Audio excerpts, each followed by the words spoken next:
Hola, mi nombre es Jean-Pierre Fournier, soy vicepresidente de inversiones de AFP Integra.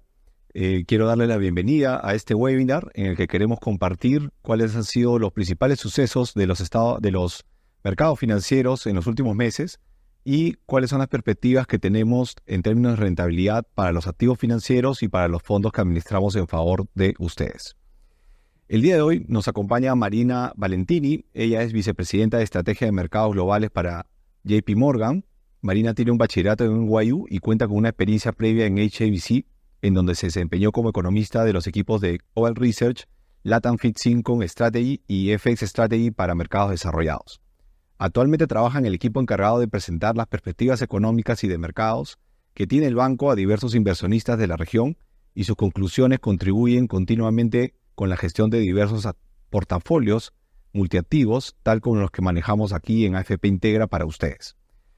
Entonces, bueno, quiero darle la bienvenida a Marina. Muchas gracias por acompañarnos. Hemos tenido muchas reuniones con Gabriela y tu equipo a lo largo de los años y han servido bastante para poder generar estrategias de inversión para los fondos que administramos. Espero que nos puedas contar cuáles son las principales conclusiones del banco respecto de los mercados financieros y cuáles son estas perspectivas que uno puede tener a mediano plazo y que poco a poco se pueden materializar en rendimientos para los diferentes fondos que administran diversos inversionistas en la región. Así que doy paso ahí a tu presentación. Perfecto, muchas gracias, Jean-Pierre. Hola a todos, buenas noches. Gracias por acompañarnos, por el tiempo. Como ven, voy a estar usando páginas de nuestra guía de mercados. Es una guía que tiene más de 80 páginas sobre mercados, economías, trata de ayudar a descifrar qué está pasando en el mundo. Y bueno, también la tenemos en español, en varias diferentes versiones. Así que si me ayudan con la página 3, creo que es increíble pensar que hace un poco más de un año se hablaba de una posible recesión global, ¿no? Y eso en realidad no pasó. En realidad vimos una continuación en lo que va este año de mucha resiliencia económica global, ¿no? Estados Unidos, el crecimiento sigue fuerte, se está desacelerando un poco. Europa ahí también mejorando en términos de crecimiento económico, China también. Entonces, estamos viendo una continuación de una resiliencia global, no cayó en recesión, mientras que aún estamos en un momento de tasas elevadas, ¿no? De los principales bancos centrales del mundo.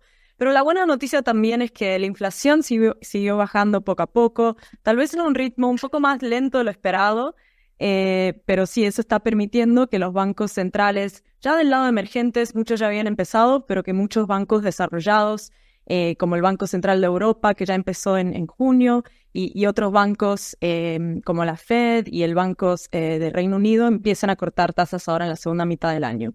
Así que voy a hablar más de esos temas macro, globales, pero creo que la buena noticia es que a pesar, ¿no?, más allá de este entorno macro, hay otros factores que están impulsando este gran rendimiento de las acciones, ¿no?, que vemos a nivel global.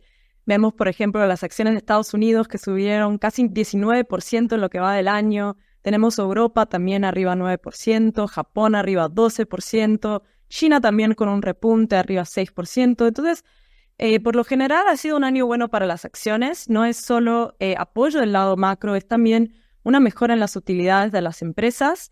Y es también bastante entusiasmo con inteligencia artificial, ¿no? Eso ayudó mucho a las acciones de Estados Unidos, pero estamos viendo que estas temáticas también apoyan otros mercados que tal vez son productores de semiconductores como Taiwán, ¿no? Entonces, muchas oportunidades pasando en el mercado, ¿no? Acá mostramos una cartera 60-40, 60% acciones, 40% renta fija.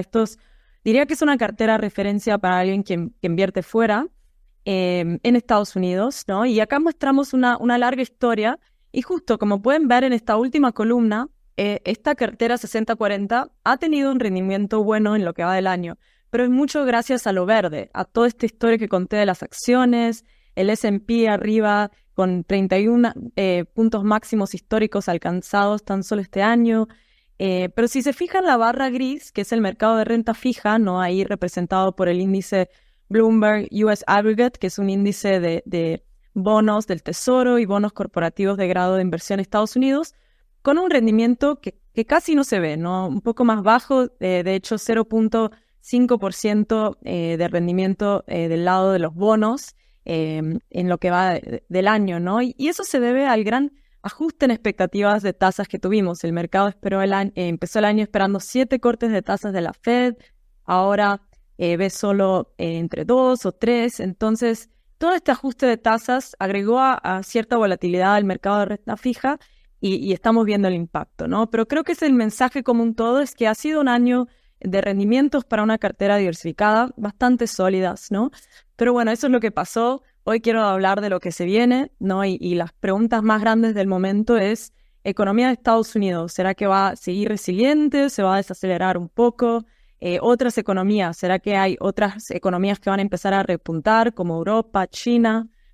¿Cuándo va a cortar las tasas la Fed? Creo que ese es el gran enfoque, ¿no? del mercado, de los inversionistas. Y también elecciones, ¿no? Las elecciones en Estados Unidos que se vienen acercando en noviembre. Ya los inversionistas empiezan a preguntarse qué impacto va a tener, ¿no? Y justo en un momento en donde el S&P 500, ¿no? El índice de acción de Estados Unidos tuvo este retorno increíble, ¿será que ya con estas valuaciones caras es buen momento, ¿no? Entonces estas son las grandes cuestiones que quiero hablar un poquito más hoy. Si me ayudan a la próxima página, acá mostramos la foto de la actividad económica global, medidas por un índice que se llama PMI. Es una encuesta del sector de servicios y manufactura compuesta, ¿no? ¿Y qué vemos? Vemos bastante verde, ¿no? Acá el verde quiere decir que el índice está arriba de 50, la economía está creciendo. Si está rojo, naranja, está abajo de 50, las economías están en contracción. Entonces la foto, como les comentaba, es de aún mucha resiliencia global en las últimas columnas. Ahí pueden ver bastante verde. Y la buena noticia es que no es solo la tercera línea, que son los servicios que están impulsionando la economía global. Poco a poco se nota una mejora en el sector de manufactura. Justo junio fue un mes un poco más complicado. No queremos leer demasiado en una lectura de solo un mes. Creo que la historia en general es que lo peor para el sector de manufactura quedó para atrás, ¿no? Y eso se nota también si vemos en medio de la página los datos de la economía de Europa, ya también mostrando un poco más verde, ¿no? Entonces, realmente una economía de la zona del euro mucho más sensible a las tasas altas. Ahora que ya el Banco Central de Europa empieza a cortar tasas, poco a poco no podríamos ver cierto apoyo para la economía de Europa. Y también en Europa la confianza del consumidor siguió un poco golpeada después de la guerra nueva, ¿no? Entre Rusia y Ucrania de los últimos 2 años, el aumento de los precios de gas natural, de energía, ¿no? Eso tuvo impacto en la confianza del consumidor. Y sigue el gasto del consumidor un 6% abajo de la tendencia prepandémica.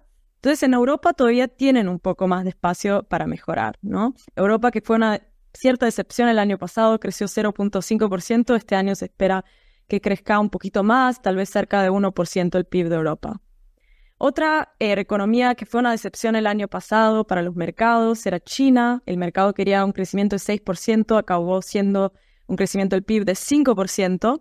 Y eso se debe, ¿no? a que todavía el consumidor está muy pesimista con todos los problemas del sector inmobiliario en China. Pero el gobierno ya hizo mucho apoyo fiscal, también introdujo algunas medidas nuevas para el sector inmobiliario en mayo, con la preocupación o la idea de tratar de apoyar el sector inmobiliario. Y hay que tener paciencia, ¿no? Poco a poco para que los datos de actividad económica mejoren en China, pero esperamos que este año logre otra vez un crecimiento alrededor de 5%. Las otras 2 economías que quiero mencionar son Estados Unidos y Japón. El año pasado estas fueron las grandes sorpresas de crecimiento, pero ya también poco a poco vemos una desaceleración en estas economías, ¿no? Estados Unidos el año pasado creció 2.5%, mucho consumo, gasto en servicios. Este año esperamos que el crecimiento vuelva más a tendencia hacia 2%. Y Japón, pues ya perdió un poco ese impulso post-pandemia que vimos el año pasado y este año también puede crecer más cerca de 1%. Entonces diría que menos divergencia en el crecimiento económico, una continuación de la resiliencia global, pero con una desaceleración más marcada de esta gran economía que es Estados Unidos.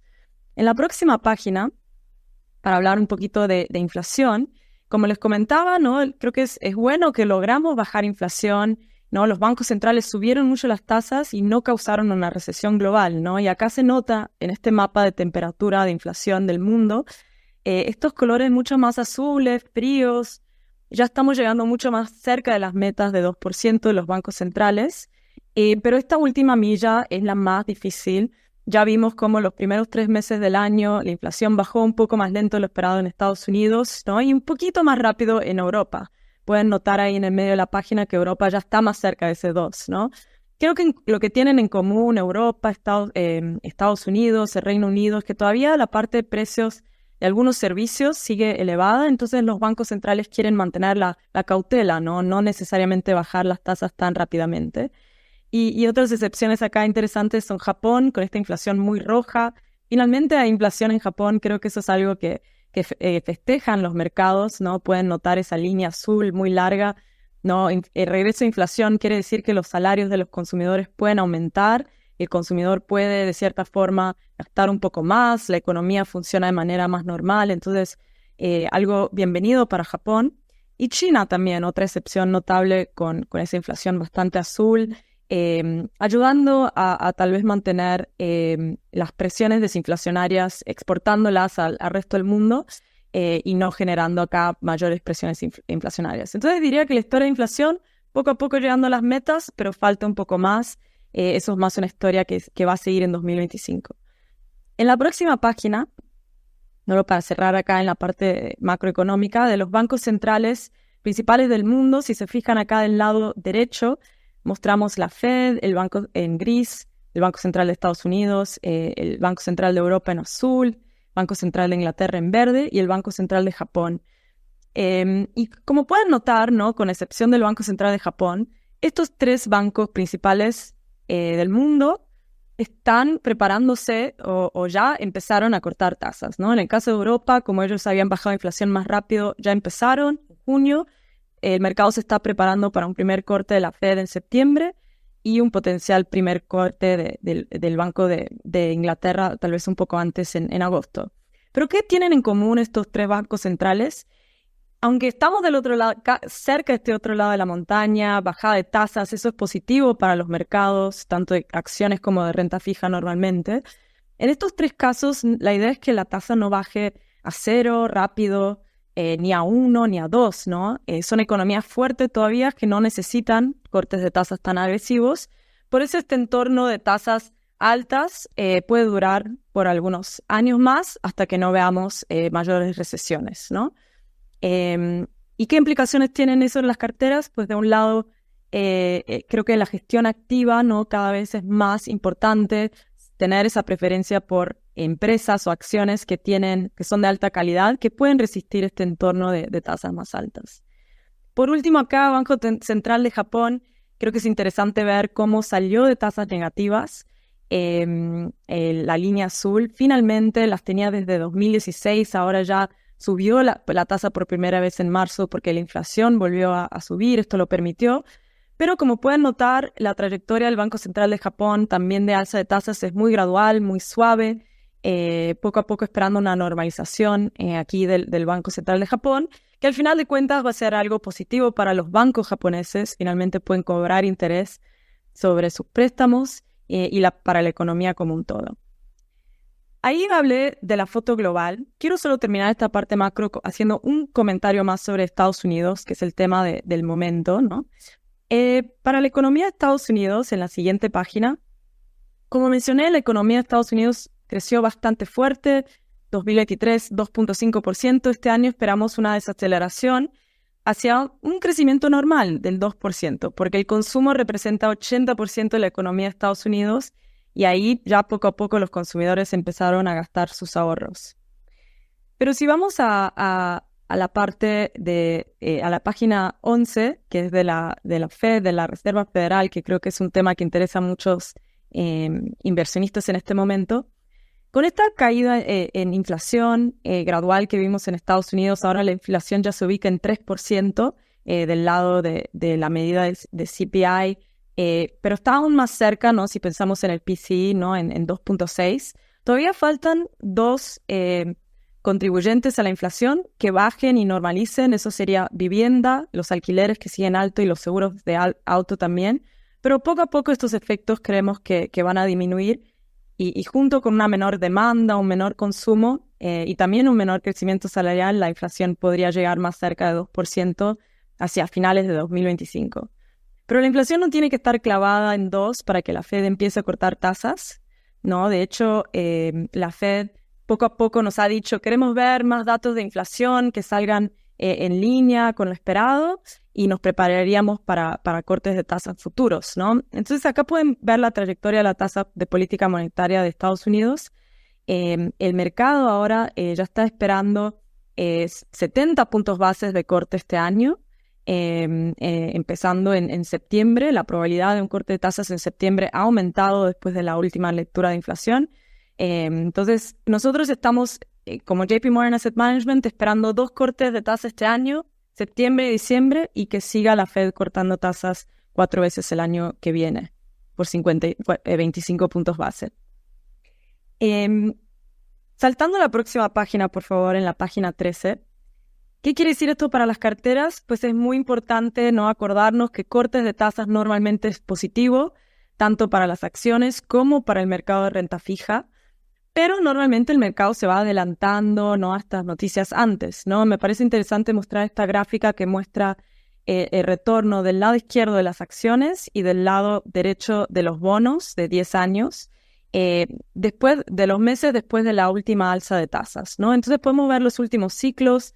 Para las acciones, los mejores rendimientos tienden a ser los 12 meses después de la última alza de tasas, ¿no? Esta última alza fue en julio del año pasado, pero sigue la historia unos 18 meses después. Después ya otros factores entran a jugar un poco más en el mercado de accionario. Ahora nos ubicamos en la línea naranja. Todavía vemos motivos para que esta línea naranja pueda seguir teniendo retornos sólidos, porque el mercado, por un lado, se puede ver apoyado por cortes de tasas, pero también por todo el entusiasmo con la inteligencia artificial y con una recuperación de las utilidades o ganancias de las empresas de Estados Unidos. Del lado derecho pueden ver que los bonos, la línea naranja este año, todavía no tuvieron ese gran rendimiento, ¿no? Y eso se debe a que la preocupación del lado mercado de renta fija no ha sido una recesión, la Fed no está cortando tasas por una recesión. La preocupación ha sido inflación, ¿no? Y también del largo plazo más preocupaciones con la situación fiscal de Estados Unidos. Entonces todavía estamos esperando que esta línea naranja empiece a pricear los cortes de tasas que se vienen de la Fed y que los rendimientos de la parte de bonos de 10 años se vuelva positiva. ¿Pero qué nos gusta específicamente en renta fija y después en acciones? Si vamos a la próxima página, creo que es importante acordarnos que las tasas del lado de renta fija siguen en su momento alto de los últimos 10 a 15 años. Entonces aquí mostramos diferentes tipos de renta fija. Del lado izquierdo de menos riesgo, como bonos del tesoro. Del lado derecho vamos sumándole riesgo a tener también high yield, de deuda emergentes.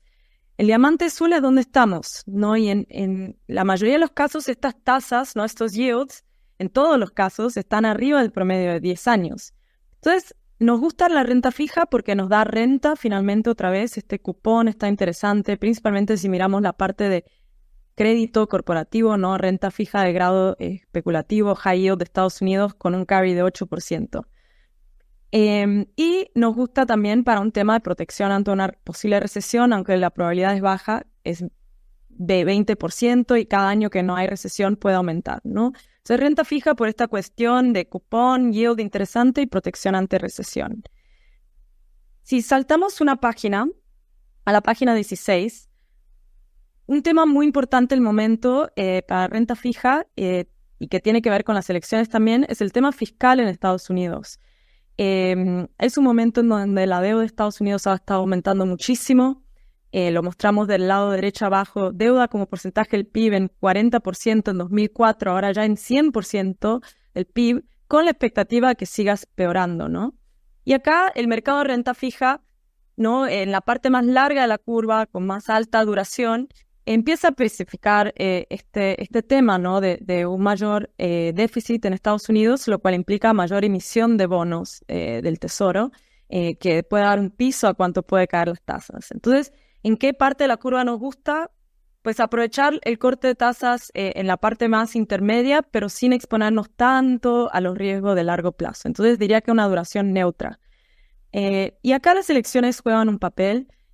Claro, todavía faltan 4 meses para las elecciones, pero ya ha pasado mucho en el último mes, ¿no? Lo que pasó este último fin de semana con el atentado contra el candidato Trump fue una tragedia realmente, algo que preocupa cómo ha aumentado la violencia política en Estados Unidos. Pero pensando en el impacto en el mercado, este tema fiscal va a ser el número 1 que los mercados van a estar fijando, tratando de entender si alguno de estos candidatos peora o mejora la foto fiscal. Y con una probabilidad, si llega a ganar el candidato republicano Trump, tal vez podríamos hasta ver una peora en la foto fiscal, porque la idea ahí sería extender cortes de impuestos, ¿no? Pero bueno, esto ya es un detalle más sobre las elecciones. Si tienen más preguntas sobre eso, podemos ver más adelante en la parte de preguntas. Quiero solo terminar en la parte de acciones. Ya mencioné los excelentes rendimientos en diferentes mercados. Si vamos a la página 19, la gran pregunta que nos hacen es, bueno, Estados Unidos le fue tan bien, ¿será que ya no está muy caro el S&P? Y justo si miramos del lado derecho esta página, las valuaciones, ese es justo el mismo concepto que mostré de la página de renta fija.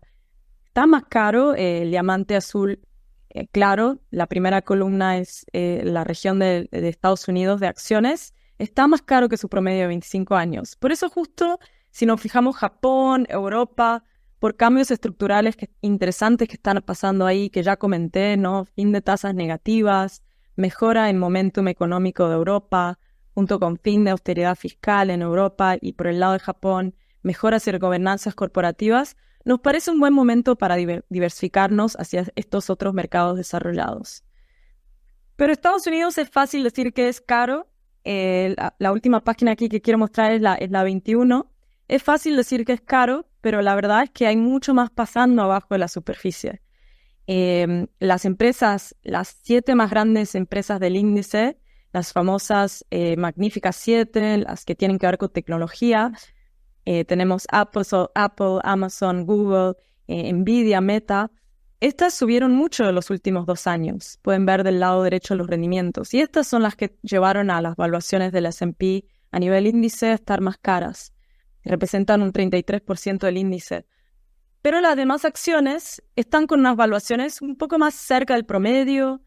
Justo esperamos que esta línea azul, que es el resto de las acciones, que ese retorno vaya mejorando en el resto del año, justo porque apoyan los cortes de tasas de la Fed y también porque esperamos un crecimiento de utilidades positivo, ¿no? Si se fijan del lado derecho arriba, acá rompemos las utilidades entre Magníficas 7 y el resto del S&P. Podemos ver, ¿no? En el primer trimestre, las 7 magníficas son magníficas por un motivo, crecieron 50%, mientras que el resto del índice tuvo una contracción de utilidades del 2%. Pero conforme vamos pasando los trimestres, va mejorando el resto del índice. Entonces, es en esa mejora que queremos participar, con una preferencia alta por calidad, ¿no? Todavía va a haber una desaceleración económica. Y bueno, acá la gestión activa es lo que nos va a ayudar mucho a encontrar estas oportunidades, estas empresas más descontadas y que también participan de la tendencia de inteligencia artificial. Así que bueno, muchos temas diferentes para hablar. Muchas gracias por la atención, el tiempo y vemos al final si hay preguntas o comentarios para agregar. Muchas gracias. Perfecto, Marina. Muchas gracias por compartir estas evidencias de cómo ha ido evolucionando la economía. Creo que voy a rescatar un par de puntos que resaltaste, básicamente el tema de la evolución del crecimiento económico. Claramente son buenas noticias que no nos hayamos enfrentado a una recesión, por más que sea leve en estos momentos, ¿no? Si nosotros retrocediéramos 12 meses o 18 meses, la gran mayoría de analistas de mercado indicaba de que era muy probable que enfrentemos una recesión en este momento porque los bancos centrales habían estado poniendo mucha presión para reducir la liquidez que había en los mercados financieros, ¿no? Y básicamente hacer restrictivo, digamos, el crecimiento de alguna manera del dinero y poder controlar de alguna manera las expectativas inflacionarias, ¿no? La inflación fue el gran problema, digamos, que tuvimos 2022, 2023 no cayó, bueno, fueron buenas noticias que vayan cayendo, pero no caían todavía al ritmo que que quisieran los bancos centrales, y hemos entrado en una etapa en la que, como tú comentabas, la última milla resulta ser la más difícil, ¿no? Esta otra variable, la inflación, que también son buenas noticias que ha ido cayendo, pues le está generando un pequeño problema a los bancos centrales porque todavía hay un tramo por recorrer para que puedan llegar a sus objetivos de largo plazo. Entonces, en esa línea yo, bueno, tengo que compartir que del lado de Integra coincidimos, digamos, con esta expectativa de que este tramo sea un poco más complicado. El tema del timing es muy complejo a veces darle exactamente al punto, pero lo cierto es que cada vez hay menos presiones inflacionarias, eso es algo positivo. Quizás no terminemos el año, o bueno, no comencemos el 2025 con tasas muy cercanas al 2%, de repente va a demorar esto un poco más, pero lo cierto es que de alguna manera esto le brinda una facilidad a los bancos centrales para que dejen de generar esa presión por el lado de los niveles de tasa o todas las otras medidas que tienen para restringir el crédito, ¿no? Y por otro lado, lo bueno es que no se ha generado un impacto muy importante en la economía, ¿no? Esto no significa que haya algunas empresas o algunos sectores que puedan sufrir de estas condiciones financieras más restrictivas, ¿no? Definitivamente compañías que tengan que generar una emisión de crédito, una emisión de bonos o pedir créditos bancarios en los próximos 12 a 18 meses, probablemente si es que están muy apalancadas, muy endeudadas, digamos, van a tener ciertos problemas o tener que aceptar tasas altas, ¿no? Tasas altas para los inversionistas de repente son buenas noticias, ¿no? Porque tenemos oportunidades de inversión, podemos aprovechar para prestar dinero a compañías que son confiables a buenas tasas, pero para los emisores complicados o aquellas compañías que tienen mucha palanca, quizás vaya a ser un momento un poco complejo, ¿no? Creo que por el momento no hay, o bueno, por lo menos de lo que podemos ver, no es que haya un sector demasiado complicado que pueda generar un problema más sistémico y en ese sentido pues se genera un panorama moderadamente optimista, ¿no? Donde hay que saber seleccionar cada activo tanto en la renta variable como en la renta fija, ¿no? Yo quería aprovechar para contarles de que en la parte, me parece, inferior de sus pantallas pueden ir alcanzándonos sus preguntas. Creo que ha sido bastante interesante la presentación inicial, así que seguramente hay varias para el final. Y por el momento quisiéramos enfocarnos ahora en un tema de cómo estas perspectivas terminan impactando o pueden terminar impactando los rendimientos de los fondos que administramos para ustedes.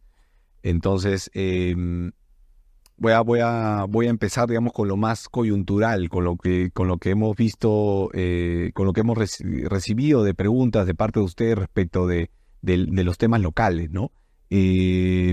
Como todos ustedes saben, hace unos meses el Congreso decidió aprobar un retiro de 4 ITs de los fondos de pensiones. Esta vez nosotros entendemos de que no había una lógica particular de necesidad para la mayoría de personas que tienen ahorros con el sistema privado.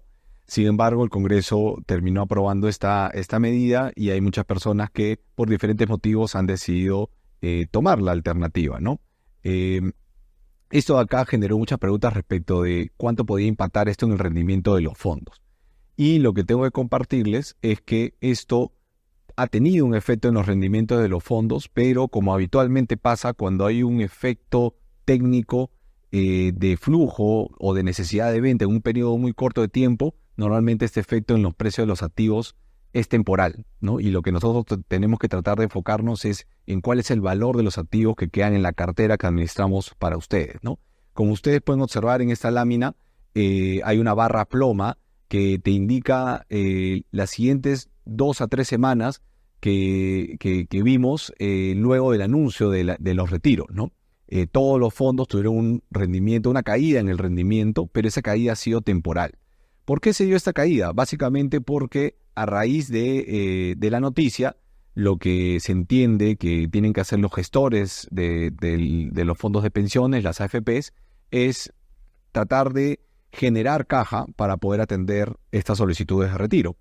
Dado de que más del 50% de las inversiones están en Perú, por todo, bueno, es más que nada un resultado, digamos, de la normativa local y también de lo que ha pasado en los últimos años respecto a las medidas anteriores de retiros.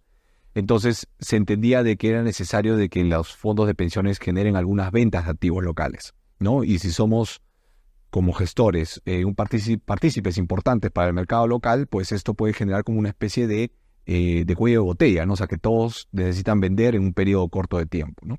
Y esta expectativa, sin que necesariamente se haya realizado ninguna venta, pues generó un retroceso de los precios de los activos peruanos principalmente, ¿no? De las acciones locales y en parte también de los bonos soberanos, aunque estos se recuperaron con mayor rapidez, ¿no?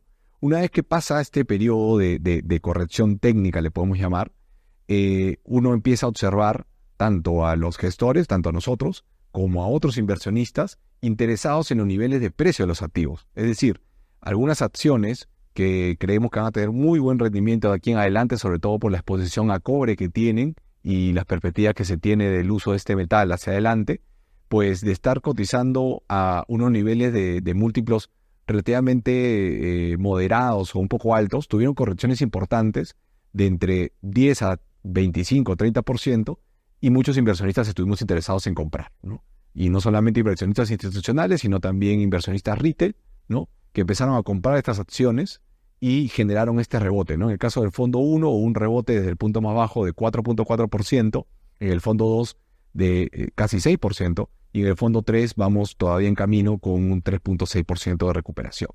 Entonces, un poco lo que podría transmitir es que ese primer temor que se generó a partir de la medida generó un impacto de muy corto plazo, ¿no? Y que muy buena parte de ese impacto ya se ha recuperado y que una vez que acaben los retiros esperamos que pues los rendimientos de las acciones se vayan comportando un poco más a lo que uno esperaría, ¿no? A la evolución de las utilidades, que en este caso pues vienen bastante bien en lo que va del año, en diferentes sectores de la economía, ¿no?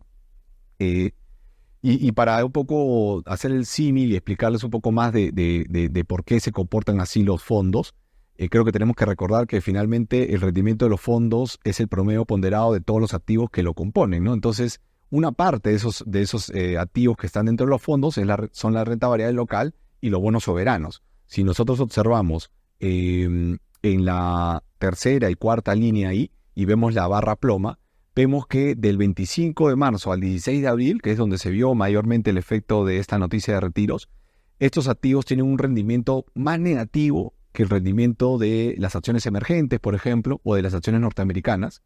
Y en el caso de los bonos soberanos, también un rendimiento más negativo que algunas otras variables de renta fija, ¿no? Y luego vemos que después de ese punto hay una recuperación, un rendimiento positivo. Es verdad que el mercado también ha ayudado. O sea, estas noticias buenas que nos contaban hace poco respecto a los mercados financieros ayuda a crear un ambiente positivo y en el caso peruano, ante las evaluaciones que se habían vuelto más atractivas de lo que estaban, pues se generó un efecto rebote.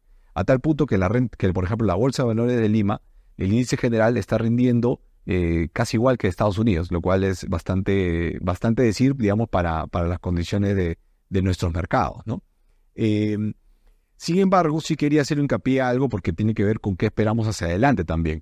En el cuadro de la derecha, ustedes pueden ver que los activos que cotizan en Estados Unidos, activos peruanos que cotizan en la Bolsa de Estados Unidos, tuvieron un retroceso de entre 5 y 8% en este periodo que les comentaba, y después tienen una recuperación de más o menos casi todo lo que perdieron en ese momento, ¿no? Salvo Sauder, que ha sido una acción que ha tenido un rendimiento bastante bueno en lo que va del año, independientemente del periodo, ¿no?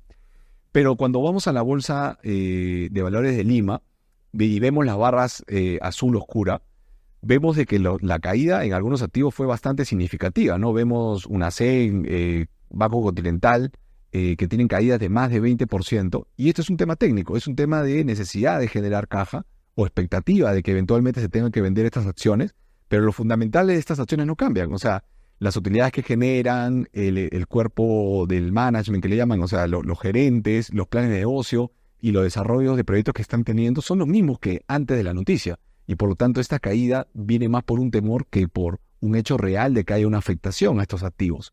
Entonces, en algunos casos vemos en las barras más azul clara, ¿no? que hay una recuperación, pero vemos varios activos que todavía tienen espacio para recuperar, y de materializarse esa recuperación, pues va a haber un efecto positivo, un impulso adicional positivo para los rendimientos de los fondos que administramos. Eso respecto, digamos, del efecto de los retiros, ¿no? Y respecto a los rendimientos hacia adelante, tomando de la mano lo que nos comentaba Marina y un poco las características de los fondos que tenemos, voy a empezar a contarle fondo por fondo qué esperamos, ¿no?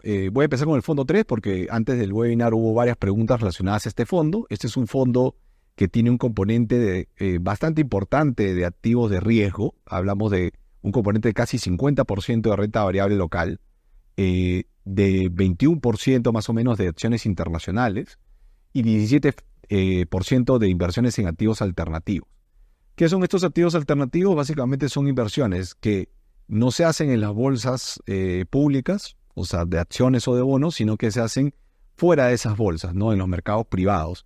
Y habitualmente uno tiene la expectativa de que al ir a este mercado privado, pues uno pueda obtener rendimientos relativamente superiores a los que puede obtener en los mercados públicos, no de manera periódica o continua, sino más bien en periodos largos de tiempo, ¿no? Porque lo que suelen hacer los gestores de estos tipos de fondos es empezar a invertir, es como sembrar en una compañía, hacerla crecer y luego realizar ventas de esos activos y entregarle o devolver ese dinero a los inversionistas que han entregado ese dinero. Entonces toma un tiempo, no tiene un periodo, digamos, de maduración algo distinta a lo que vemos en el día a día en las acciones y los bonos.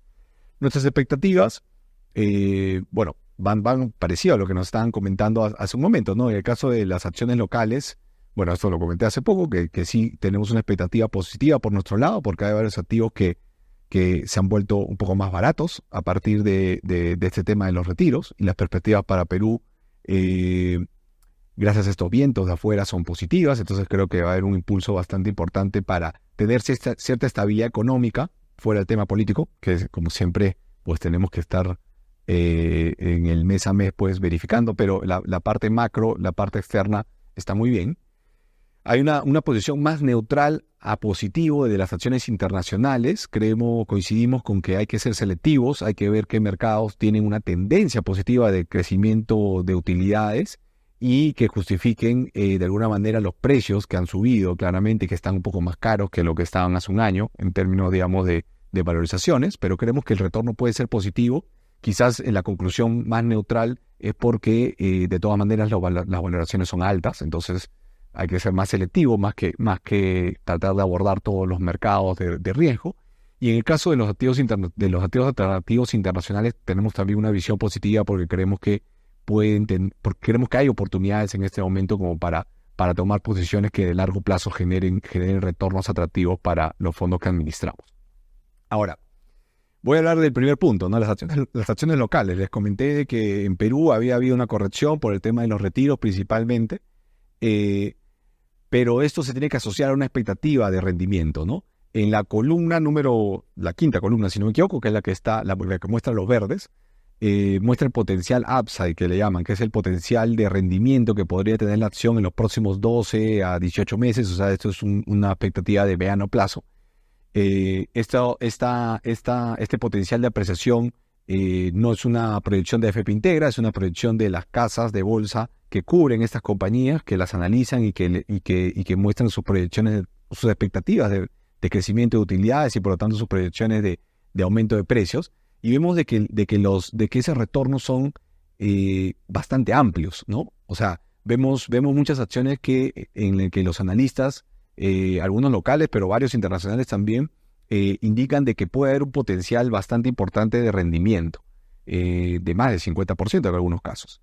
Por supuesto, es verdad que en el caso de Perú y muchos países emergentes, el que se materialice ese rendimiento depende mucho del tema de la confianza. Y es verdad que en el caso peruano, dado los eventos políticos que hemos vivido, pues hay que ir paso a paso, ¿no? Si uno estuviera manejando dinero para inversionistas estadounidenses, europeos o de otra parte del mundo y tiene que hacer inversiones en mercados emergentes, pues sabe de que hay un poco de ruido o hay algo de ruido, o puede haber un poco de ruido en las inversiones que hacen en algunos países, ¿no?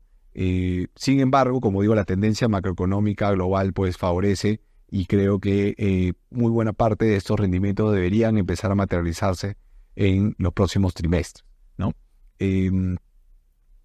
Luego el otro componente del fondo 3 importante es el tema de los fondos alternativos, ¿no? En el caso de AFP Integra, de los casi 11.3 mil millones de dólares que administramos entre todos los fondos, 2.3 están invertidos en fondos alternativos. Esto está invertido en el fondo 2 y en el fondo 3, que son los fondos que permiten estas inversiones. Como ven ahí, la mayor parte de esta cartera está invertida en fondos de lo que llaman private equity, es decir, compra de empresas, ¿no? Las transforman y terminan vendiéndolas, ya sea en el mercado público a través de lo que llaman IPOs o eventualmente a inversionistas estratégicos, ¿no? Y tenemos unas inversiones también en deuda privada, en real estate e infraestructura, ¿no? En el caso de AFP Integra, podría comentar, bueno, en el caso en realidad de las AFPs, ¿no? Estamos invertidos con gestores de bastante nivel, ¿no? En Private Equity tenemos Vista, APAS, que son gestores que están muy enfocados en tecnología, y en healthcare, que son, digamos, sectores que van a ser beneficiados con las tendencias que vemos a nivel global en los próximos años. Tenemos KKR, en el caso de esa estrategia. En el caso de real estate, tenemos a Blackstone, tenemos a Carlyle. Esos son nombres de gestores bastante buenos y que han mostrado a lo largo del tiempo generar retornos por encima del promedio en el mercado privado y por lo tanto también relativamente superiores a los que vemos nosotros en los mercados públicos, ¿no? Ahora, cuando uno ve cuál es la cartera que tiene AFP Integra, esta cartera es del fondo 2, pero el resultado es muy parecido a lo que tenemos en el fondo 3. Cuando vemos la cartera de fondos alternativos internacionales y cuál ha sido el rendimiento de los últimos años, vemos que ese rendimiento ha sido bastante bueno y esta gráfica de la derecha muestra cuál ha sido el rendimiento acumulado en dólares, ¿no? Y esto en promedio anual, que es digamos, lo que habitualmente utilizamos para comparar rendimientos en este mercado, ha sido de 12.1% en dólares, ¿no? Para que tengan una idea, el rendimiento de los fondos 2 y del fondo 3 de las AFPs ha estado entre alrededor de 5% en ese periodo de tiempo en soles. Es decir, la contribución positiva de estos fondos ha sido bastante importante.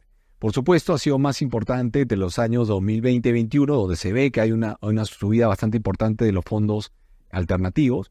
En el 22, la contribución de los fondos alternativos fue que en realidad no se cayeron y los mercados financieros, tanto de acciones como bonos, estuvieron en negativo.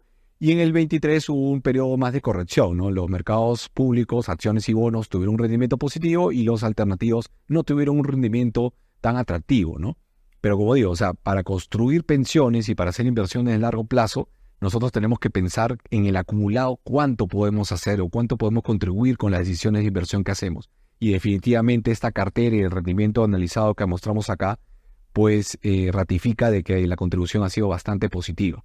Ahora, en adelante, como decía, dado que venimos de un año en el que el rendimiento alternativo fue un poco más bajo que el mercado público, lo que creemos es que va a estar un poco más parejo el rendimiento. Y por lo tanto, dado de que la selectividad de los fondos que tenemos en la cartera ha sido buena y con buenos gestores, creemos que estas empresas en las que estamos invertidos indirectamente nos van a dar algún rendimiento por lo menos igual o quizás algo superior a lo que puede ser el mercado público de acciones tanto de Estados Unidos como de Europa.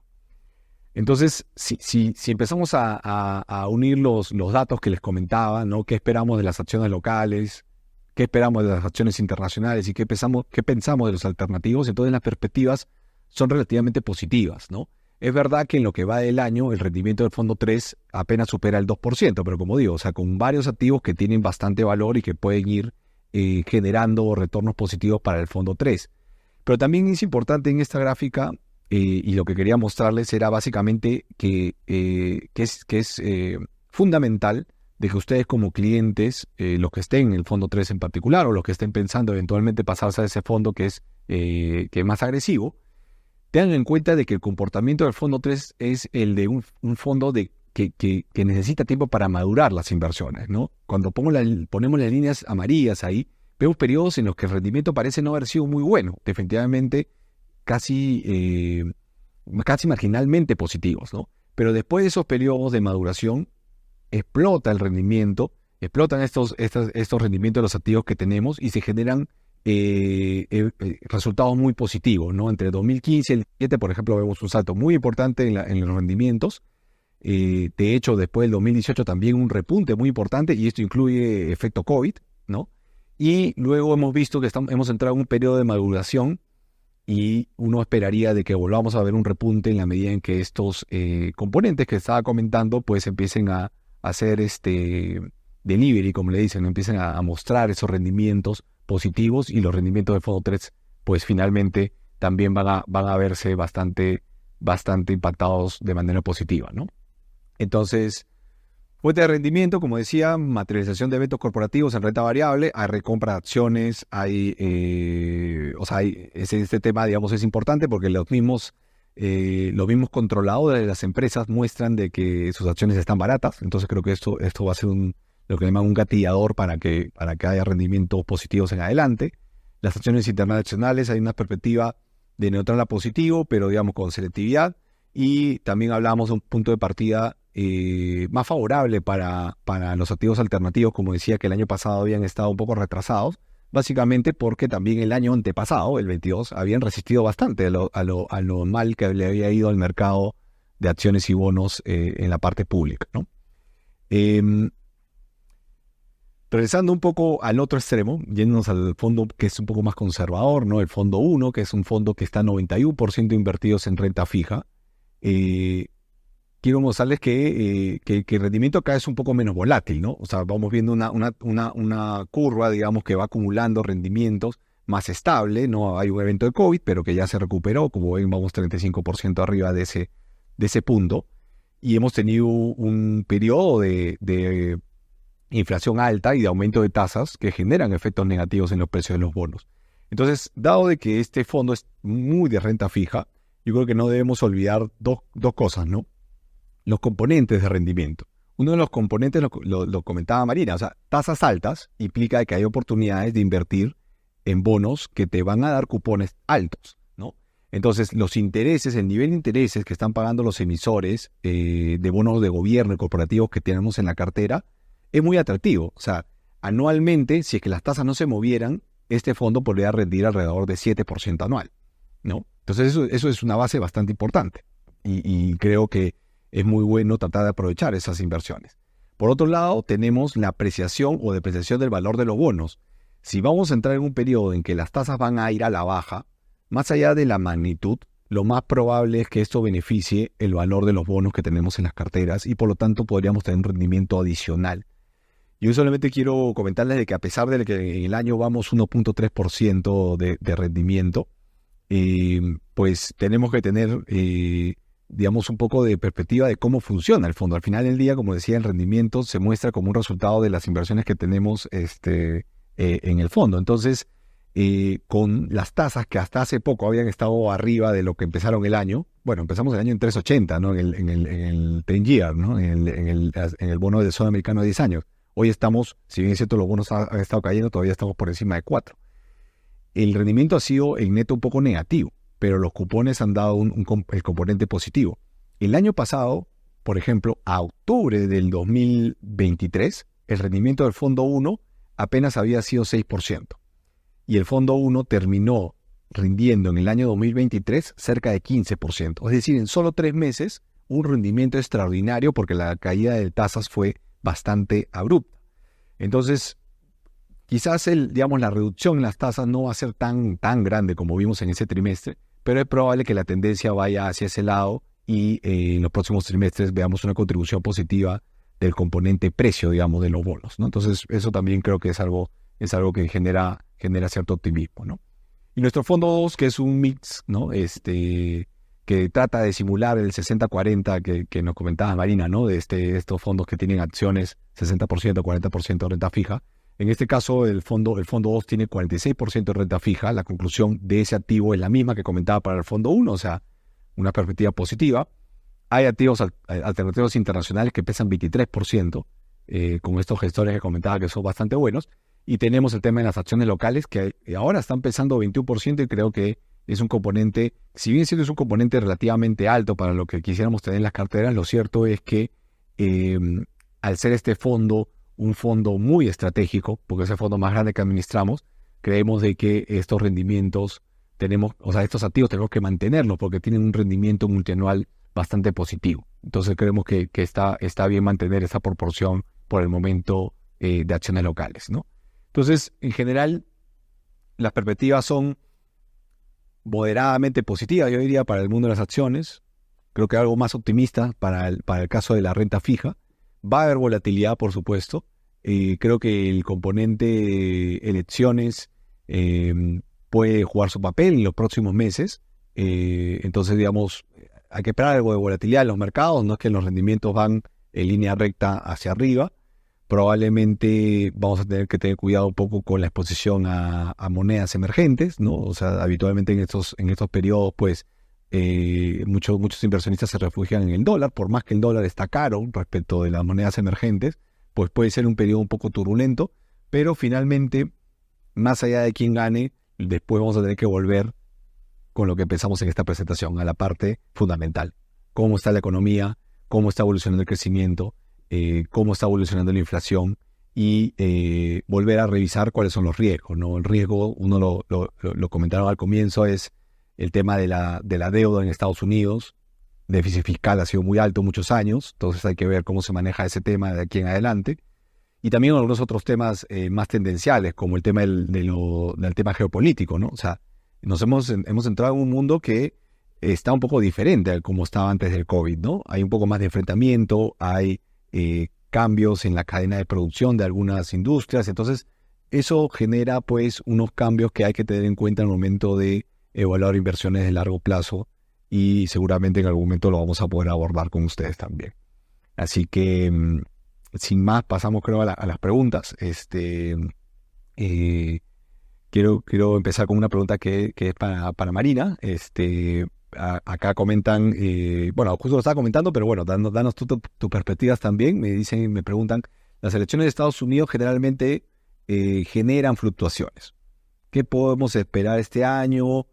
Y ante una victoria de Trump, ¿qué podría pasar? ¿Sería positivo para acciones y bonos? Y de repente yo añadiría ahí, si crees que algo de eso ya está incorporado en los precios hoy o falta mucho por incorporar. Sí, muchas gracias por la pregunta.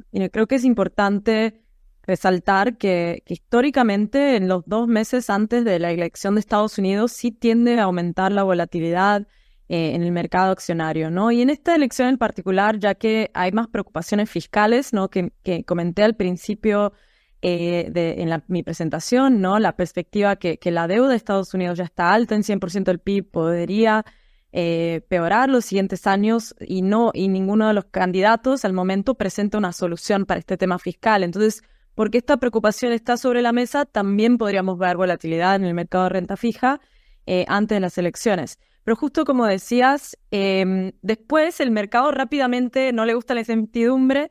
Después que pasa la elección, vuelve a enfocarse más temas de macro, fundamentales, no temas de la Fed, temas de utilidades. Pero donde sí puede tener un impacto la elección de Estados Unidos son en temas de largo plazo, ¿no? Y ahí resaltaría 3. El tema fiscal, ya lo hablamos bastante, ¿no? ¿Cuál es el riesgo acá? Que pues si llega a ganar un presidente republicano, si llega a ganar Trump y también gana el Congreso poder del Congreso, perdón, este partido podría elegir extender los cortes de impuestos que se aprobaron en 2017 para los ingresos de personas físicas, ¿no? Del lado de la renta, y esto disminuiría la recaudación de impuestos y aumentaría el déficit, ¿no? Entonces, el mercado de renta fija cada vez más está tratando de digerir qué quiere decir eso. No diría que está priceado del todo. Un ejemplo de este tipo de movimiento fue, ¿no? Después del primer debate, que el mercado percibió que el candidato Trump le fue mejor, ya vimos el día siguiente cómo aumentaron las tasas de más largo plazo, tratando de incorporar este riesgo de una mayor presión fiscal en el largo plazo. No quiero decir que una victoria de Biden arreglaría todo este problema fiscal, porque también el candidato Biden presenta planes de aumentos fiscales, de gastos sociales, y no presenta una solución, ¿no? Entonces es el tema número 1. Pero los otros 2 temas serían tensiones comerciales, principalmente contra China, ¿no?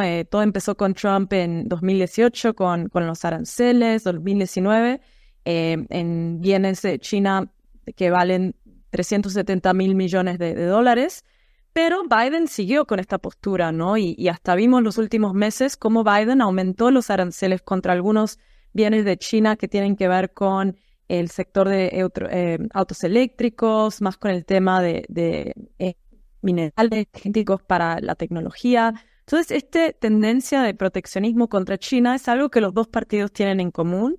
Creo que podríamos esperar una continuación de estas políticas el año que viene y en el largo plazo, pero tal vez de un lado una victoria de Trump, podríamos ver aumentos de aranceles, ¿no? Él ha propuesto un aumento del 60% en aranceles de China y un aumento universal de aranceles para todos los países.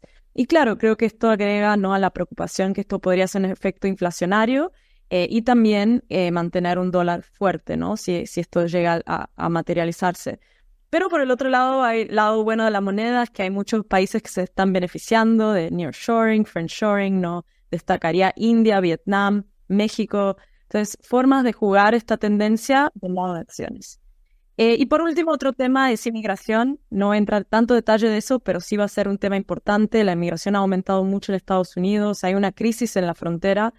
Entonces, si llega a haber políticas tal vez de un lado del candidato Trump más estrictas contra la inmigración, también podría tener cierto impacto moderado en el crecimiento de Estados Unidos. Entonces, estos son temas de largo plazo, ya cada uno con sus carteras va a gestionar el riesgo, pero les diría que volatilidad en el corto plazo, que rápidamente se disuelve, el mercado vuelve a enfocarse en la Fed y todas las cosas que hablamos hoy. Perfecto, perfecto. Acá hay una pregunta más de mercados internacionales que creo que sería interesante que tú nos ayudes con qué perspectiva tienen ahí en el banco y qué van discutiendo. Es básicamente sobre el tema de las materias primas, ¿no? Me preguntan acá, ¿cómo ven las expectativas de las materias primas agrícolas como el maíz y de metales como el cobre y el oro? Bueno, me dicen acá que impactan particularmente a la Bolsa de Perú. Muchas gracias. Sí, perfecto. Si me ayudan con una lámina de mi presentación, la página 40, acá mostramos diferentes rendimientos de commodities, ¿no? Y creo que la historia de los commodities como un todo, si miramos el índice Bloomberg de commodities, vimos, ¿no?, que después de todos los problemas en la cadena de suministro, ¿no?, acá lo pueden ver en 2022, los precios de commodities bajaron, pero ya este año empezamos a ver un aumento, ¿no? Y tiene mucho que ver con un aumento del precio de energía. No fue solo aumento de tensiones geopolíticas el fin de año pasado, ¿no? La guerra, la segunda guerra grande pasando en el mundo con Israel y Palestina en el Medio Oriente. También es en tema de recortes de producción de petróleo por los miembros de OPEC en el mundo, ¿no?, que ahí trataron de presionar los precios de petróleo y bueno, cada otro commodity tiene su propia historia, pero el precio de energía ahí juega un papel importante. Pero mirando hacia adelante, ¿no?, parece que ya este gran momento de tensión geopolítica, a no ser que pase algún evento en particular, podría mantenerse así con las presiones tradeando en un rango, ¿no? El precio del petróleo. Y pensando en algunas commodities particulares que mencionaste, ¿no?, como el oro, ahí cada una tiene su driver. Creo que hemos visto una gran demanda por algunos materiales, principalmente los que están relacionados con el sector de tecnología. En particular el oro, mucha demanda por bancos centrales en todo el mundo, el Banco Central de China comprando mucho oro los últimos 2 años, India como país también comprando mucho oro porque lo usan en casamientos, en bodas. Entonces, diría que el próximo ciclo de commodities se ve más positivo que el anterior. Tampoco estamos esperando un mega boom de commodities, pero claro que temas de aumento de demanda por necesidades de inteligencia artificial, por aumento también de demanda de comida y de cada uno de estos metales diferentes, podríamos dar cierto apoyo para los precios en estos niveles. Sí, perfecto. Perfecto, sí, tal cual, ¿no? O sea, de repente los niveles más altos son difíciles de mantener, pero los niveles actuales, digamos, de todas maneras terminan siendo bastante buenos para los productores, ¿no? Vamos a ver, digamos, cómo se va desarrollando esta normalización, digamos, del crecimiento global, porque sí tiene un efecto, ¿no? Mientras más suave sea el aterrizaje, esta desaceleración, pues mejor también para este tipo de activos y en general hay una tendencia positiva de mediano plazo, un trend, una tendencia, digamos, pero digamos que de corto plazo igual hay que ir evaluando qué pasa trimestre a trimestre, ¿no? Así que ahí coincido con lo que comentabas. Bueno, esta sí pregunta viene para mí. Me preguntan en cuánto tiempo los activos del fondo 3 reflejarán su valor para que el fondo tenga mayor rentabilidad. Bueno, o sea, esta es una pregunta que siempre va a ser difícil de responder, ¿no? Exactamente en qué momento explotan o se gatillan estas noticias para que los rendimientos de los activos que componen una cartera en particular, en este caso del fondo 3, terminen sumando de manera bastante significativa. Entonces, lo que me parece que tenemos que evaluar es un poco sobre la base de lo que hemos compartido hoy día, es compartir de que existe cierta estabilidad que va a ayudar a que los activos que son buenos y que de alguna manera tienen buenos fundamentales terminen teniendo un rendimiento positivo. Entonces, no hablo de que toda la bolsa de valores peruana va a rendir súper bien, que hay que escoger uno a uno. Hay algunos casos que son problemáticos o complicados, entonces esos, digamos, hay que evitarlos. Pero dentro de la cartera o de acciones que les fui mostrando en la presentación, creemos de que hay varios que tienen un valor intrínseco, como le llaman, ¿no? Un valor de generación de utilidades bastante importante y que el precio está relativamente atractivo, ¿no? Entonces, definitivamente de aquí hasta las elecciones que vamos a tenerlas en el 2026, va a haber cierta inestabilidad, o más que inestabilidad, cierta preocupación siempre, ¿no? De qué es lo que puede pasar en el Perú, el tema político. Pero si nosotros vemos los próximos 12 meses, las probabilidades de que haya eventos políticos que generen demasiado ruido es relativamente baja, ¿no? Creemos que de repente más llegados para el último año o los meses previos a las elecciones, que son en el 2026, quizás genere cierta inestabilidad, ¿no? Entonces yo me centraría un poco más en los fundamentales, que de manera, digamos, como comentábamos, el frente externo se muestra positivo, y trataría de enfocarme en los activos que tienen una calidad importante, ¿no? Y muchos de ellos están en la cartera, así que yo creo que parte de esos rendimientos deberían mostrarse en lo que queda del año, ¿no? Hay otra pregunta, bueno, sobre los fondos. Me dicen, ¿por qué si el fondo 1 es de renta fija, se ha encontrado en negativo en algún momento del año? Entiendo, ¿no? Porque está en positivo en este momento, ¿no? ¿Qué hacemos para esperar mejores retornos? Bueno, muy importante, muy buena la pregunta y muy puntual para poder volver a una de las láminas, ¿no? que presentaba. O sea, hay dos componentes de rendimiento en el concepto de renta fija. Yo creo que la inversión en bonos, ya sea de gobierno o bonos de empresas, si bien es cierto se les conoce como renta fija, en realidad no es que te den un rendimiento fijo de manera mensual, sino que te brinda el rendimiento de dos componentes, ¿no? Un componente es el cupón, es el interés que te va a pagar habitualmente trimestralmente, ¿no? Trimestralmente o semestralmente te va a pagar. Ese es el retorno que yo comentaba, de que en el acumulado del año puede dar un 7%, que es lo que llaman el carry, ¿no? Es el interés que te van a pagar estos emisores, y que es un punto de partida muy bueno. El otro componente es el precio mismo del bono. Es decir, yo compro un bono de una compañía en un año determinado, digamos el año 2015, y lo compro para los próximos 15 años, ¿no? A lo largo del tiempo, si esta empresa empieza a mejorar sus métricas, empieza a generar más utilidades, empieza a incluso tener proyectos de inversión que van a generar hacia futuro mejores perspectivas, probablemente muchas más personas quieran comprar ese bono. Y en ese momento el mismo precio del bono empieza a subir, ¿no? Ya es por un tema de demanda, ¿no? El otro componente, el otro tema que puede influir es básicamente las tasas de interés, ¿no? Si las tasas de interés van a ir a la baja, entonces los inversionistas van a decir, bueno, ¿qué prefiero yo? ¿Comprar el bono de un nuevo emisor a una tasa más baja, o comprar el bono de este emisor que tiene tasas, que está ofreciéndome hoy día tasas altas? Y entonces, por un efecto, otra vez de oferta-demanda, probablemente los precios de los bonos van a empezar a subir. Entonces, esa es la razón por la cual no se materializa, digamos, a mitad de año un rendimiento de 3,5, ¿no? Porque uno diría, bueno, si las tasas, si el cupón, los intereses que tienen los bonos que hemos invertido en el fondo 1 tienen un rendimiento de 7%, a mitad de año debería ir 3,5. Lo que pasa es que hemos tenido un 3,5 positivo y una parte un poco negativa del precio de los bonos. Pero acá viene el tema de que lo más importante para una decisión de inversión y para una decisión de en qué fondo tienen que estar ustedes, más allá de, digamos, las condiciones que tiene cada uno, es también evaluar cuáles son las perspectivas, ¿no? Y si las perspectivas son de tasas a la baja, lo que te debería indicar es que ese segundo componente debería contribuir de manera positiva en adelante. Eso. Bueno, no sé si creo que no tenemos mucho más preguntas. Creo que estamos justo con la hora.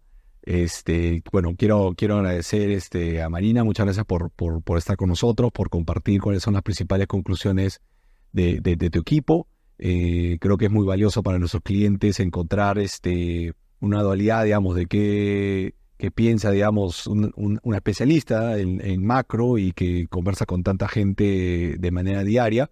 Y por otro lado, puedes complementar de nuestro lado cómo es que eso puede afectar a los fondos. Así que esperamos que haya sido de su gusto y nos vemos en otra oportunidad. Muy buenas noches.